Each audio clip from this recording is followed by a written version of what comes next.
तर हिंदी सक्तीच्या मुद्द्यावर फडणवीस आणि उद्धव ठाकरे आमने सामने आले। 1ली ते 12वी हिंदी सक्तीचा अहवाल ठाकरेंच्या कॅबिनेट समोर आला होता। ठाकरेंच्या कॅबिनेटने अहवाल स्वीकारला होता असं फडणवीसांनी म्हटलं। तर अहवाल सादर केला पण स्वीकारला असा त्याचा अर्थ नाही असं उद्धव ठाकरे यांनी म्हटले।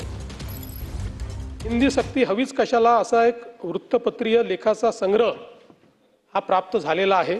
1ली ते 12वी आणि भाषेच्या उपसमितीमध्ये नुसते एक्सपर्ट नव्हते, आपल्या उबाठाचे एक प्रमुख नेते ज्याने उपनेते आहेत, शिवसेनेत तुम्हाला माहिती आहे उपनेते किती मोठं पद आहे, ते त्या भाषेच्या उपसमितीचे त्यातले एक सदस्य होते। त्यांनी रिकमेंडेशन केलं 1ली ते 12वी हिंदी भाषा ही सक्तीची करावी आणि तो अहवाल कॅबिनेटने स्वीकारला।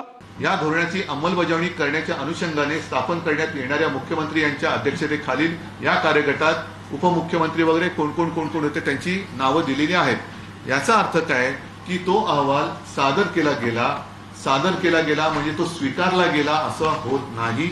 त्याच्या अंमलबजावणीसाठी कार्यगटाची स्थापना झाली, ज्याच्या अध्यक्षपदी तत्कालीन मुख्यमंत्री म्हणून मी होतो, पण त्या कार्यगटाची कधी बैठक झाली नाही कारण सरकारसंत पाडलं गेलं।